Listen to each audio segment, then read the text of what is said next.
Video games. Are they just a waste of time? A child's toy? Or are they something more? My name is John D. Harrison. I'm a speaker, an author, and an organizational development practitioner. That means I use behavior science to optimize workplace performance. In other words, my job is to help others do their jobs more effectively. I'm a lifelong learner, I'm an avid reader, and I'm also a lifelong gamer. I believe that hidden within video games are principles for success, that the skills required to win in the most popular games look a lot like the skills required to win at work and in life. But don't just take my word for it. If you love video games, you are challenged to understand that video games are more than just entertainment. That's Dr. James Rosser, a world-famous surgeon, educator, inventor, and author, among other things. They really are the nexus by which brain-based learning can occur, where it makes no difference what style of learning you are. It makes no difference with adult or childhood education. The only thing that makes a difference is the subject matter and curriculum. And then we leverage our validated video game approaches to empower knowledge and skill and empowerment transfer to happen at a faster rate. David Hayter, best known by gamers for his quintessential performance as Solid Snake of the Metal Gear Solid franchise, provided a humorous yet profound insight into what video games can teach us. I learned that in Oddworld, you want to be right up to the ledge before you jump, or you will be destroyed by some horrible mutant crab creature. So that served me well in life. Figure out the rules, you know.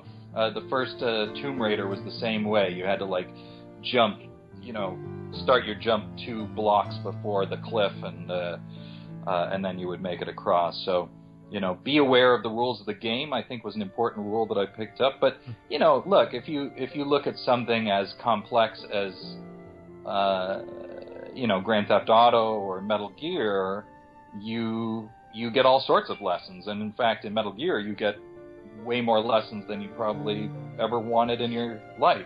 How to deal with Russian nuclear material, how to properly tranquilize somebody, how to properly cook eggs was an issue in Metal Gear 4. So I think, like any good and ever-developing storytelling system, hopefully ideas are going to be what powers it. Not just watching a character go through hard times, but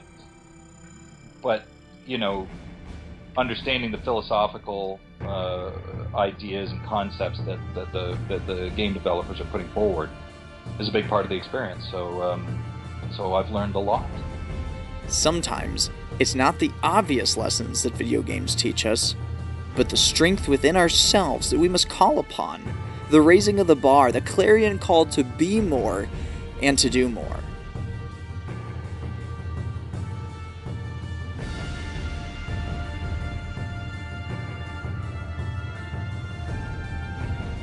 Danny Pena is founder of the popular podcast Gamer Tag Radio. A veteran of the medium, he is the embodiment of grit and persistence. Not giving up. That's something that I've been dealing with since day one. Not giving up. Yes, there's going to be some times that there's going to be some bad moments here and there, but that shouldn't be something that's going to be stopping you from achieving your dream and your goal. I've been really, really focused. I've been, working so hard and always with a positive mind, and just not giving up. That's one thing I've been saying to people, man. You got to just go for it and not give up. Rika Muranaka also knows a thing or two about success and persistence. Her music is among the most memorable and dramatic in the Metal Gear Solid franchise. Her views include the music industry and beyond. You got to practice every day. And you also you got to have passion. Some people don't. They kind of want to, because I think people think it's easy because of today's world, the Y generation, MTV generation. They look at the hip-hop rapper, bling bling, and the cars, they're all making money. They only see the surface of it. They don't really see them grinding every day. They're in the studio grinding. I tell people, it's like, don't quit. Like, don't quit. Quitting is like, people always say, well, if I didn't make it by a certain age, I'm going to quit and I'm going to get a different job. But if you really want to bad enough, you just stick with it. I always wanted to be a musician. I always wanted to compose since I was 5 years old. And my dad taught me at that time, he's like, okay, company, they could all go bankrupt. He told me not to rely on a company. You have to be independent. So I'm going to teach you to be independent. If you have a skill and knowledge and education, you could go anywhere in the world and make money. And that's what his philosophy. So I believe in that philosophy myself. Work hard and have passion to make it happen. That's it. Don't let people tell you, oh, you're never going to make it, because I swear to God, my high school teacher told me, you're never going to make a music business. Look what happened to me. Persistence, passion, and determination make sense in the video game context. But what if I told you it goes even further? What if I told you that video games teach personal accountability? I mean, what if you were a gamer, John? That's personal accountability expert John G. Miller. And you wanted to get better at what you do. What are you going to do? Sit in your house and say, when is someone going to train me? No, you'd ask a QBQ. How can I learn today? What can I do to improve my skill? He defines a QBQ as the question behind the question. This is the secret to eliminating blame, procrastination, and victim thinking. Thought leader and best-selling author Simon Sinek reflects on how video games can impact our problem-solving skills. I'll tell you one thing that I certainly recognize that I do because of video games is, so I'll be playing a game, for example, and I'll always be using the same methodology to try and solve a problem, right? To try and get past a level. It'll fail and I'll try again. It'll fail and I'll try again. And it'll fail and I'll try again. And I'll fail and I'll try again. And I figured to myself, well, if it keeps failing anyway, why don't I just stop caring and try something completely different, a completely different strategy out of left field, and sometimes it works. And so one of the things that I have learned is sometimes the best thing to do is to throw out the strategy that you try and make work and try a completely new strategy. Gaming historian Patrick Scott Patterson is even more aware of how video games can power up our life. Your actions and your decisions influence everything else that goes on around you. I think not enough people maybe realize that in the real world, but regardless of what you play, whether it's, Pac-Man or, Call of Duty or World of Warcraft or Super Mario Brothers or whatever, everything you do with that video game controller impacts what else is happening on that screen. The real world's the same way. The world doesn't happen around you. I mean, obviously there's things you can't do anything about. Obviously the world keeps moving even if you just sit on your butt all day, but even you sitting on your butt all day has an impact on what happens in your life. Yeah. Everything you do or don't do has an impact or influence or effect on your life.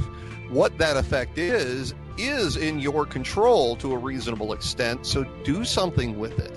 So get up and do something.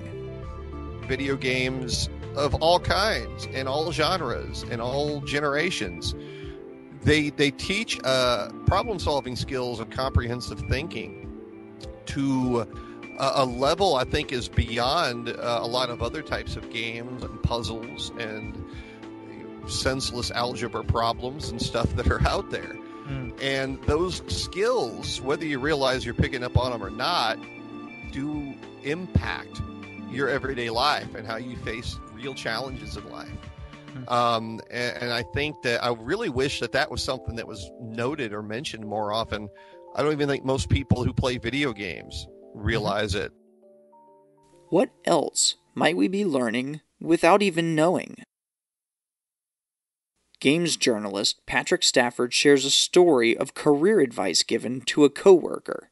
A game, there are many games where you have to think about your strategy before you implement it. So I'm thinking of things like XCOM, which Firaxis released a couple of years ago, where you're directing soldiers to achieve a particular goal. You have to look at the lay of the land, you have to see where the enemies are in this game, and then you have to move your individual soldiers while keeping in mind all sorts of statistics and variables that can go wrong. And I say this is important because, I was talking to a younger worker a while ago, and he was asking me, how do I get ahead in my career? And I said, take the lesson that you will take from this sort of video game. When you get into your job, look at the lay of the land, look at who's in charge, look at the variables, look at the problems, and then go to whoever's in charge with the problem you've identified, but then bring a strategy to solve that problem. One of my old bosses used to say that you shouldn't come to me with a problem, you should come with solutions. And so I think strategic thinking is something that certain video games can teach very, very well. Certain video games.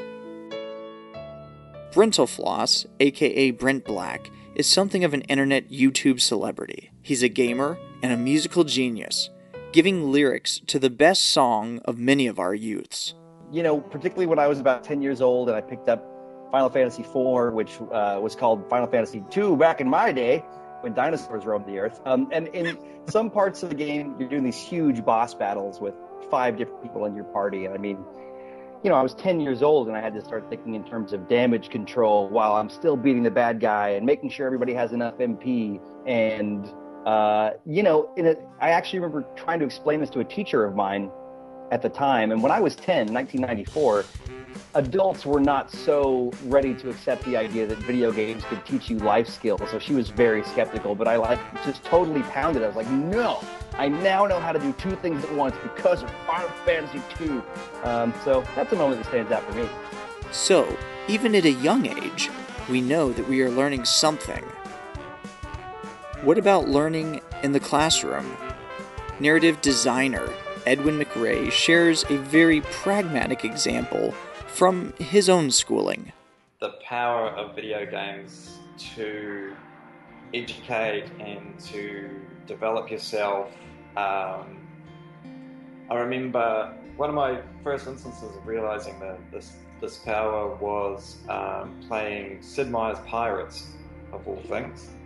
And I was probably about 15 at the time, and I had a social studies assignment to do on something. I could choose my own topic, so I chose the Caribbean, pirates, and basically did all my research by playing pirates.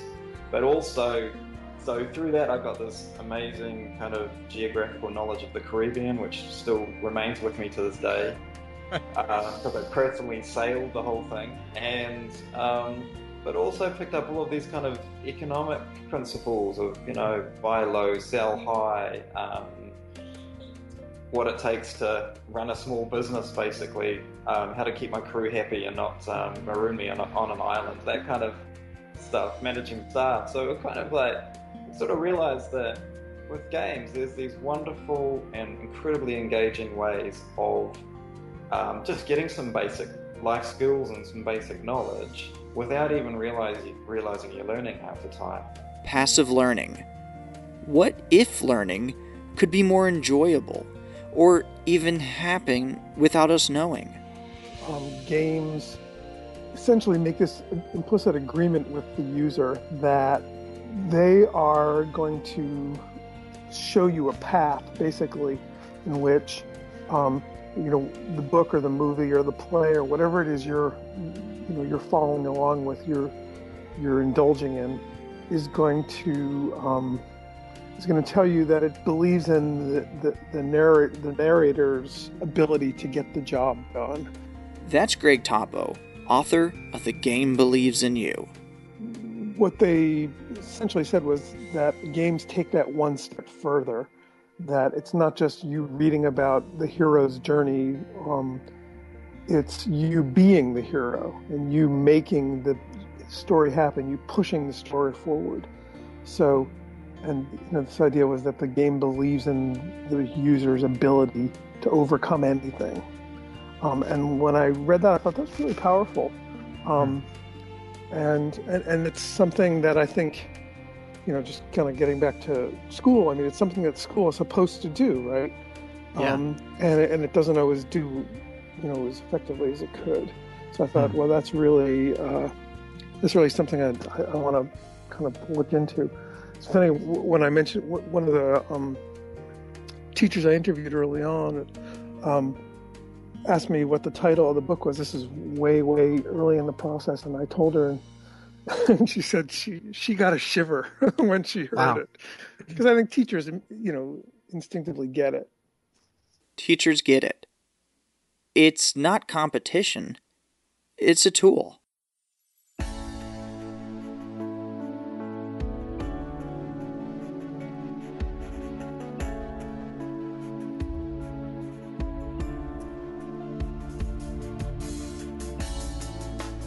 Seven-Bit Hero is a band that are both performers and programmers.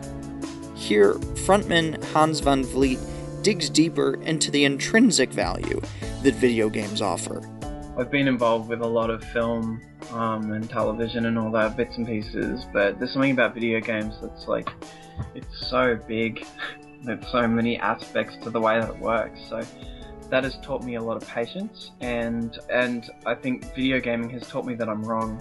So when you hand it to someone and you want them to engage with what you're doing, you're never right, because how the user feels is 100% correct, and you were the person that laid out that story arc or put it together that way. And if they turn around and they're just like, I don't get it, like, I don't understand what this does and what this button does, then you're wrong, and you cannot sit there explaining to them, don't you get it? Like, you're stupid. The exit button's over here for a reason. So it's also taught me that that I'm wrong. Be patient, and I'm always wrong. Which isn't too amazing life lesson. Yeah. But then if I look at like back in my childhood, it's also caused a lot of friendship, like great friendship through. So, during those times, video games helped me escape from issues going on around me. And then during that, you had the ability to be in that situation with someone else. And somehow it was really just like therapy, I guess, without talking. It was just like, you're just like playing a video game next to someone, and, you're able to, I don't know, just, I guess that's empathy, where you're just sitting next to someone and experiencing something together, and then you kind of don't have to talk or speak about it because it's kind of dealing with it at the same time. Chris Barton on developing expertise. He wrote Attack Boss Cheat Code, A Gamer's Alphabet. Through video games, through something that you're passionate about, whether it's video games or something else, but in this instance, through video games, you can find your tribe.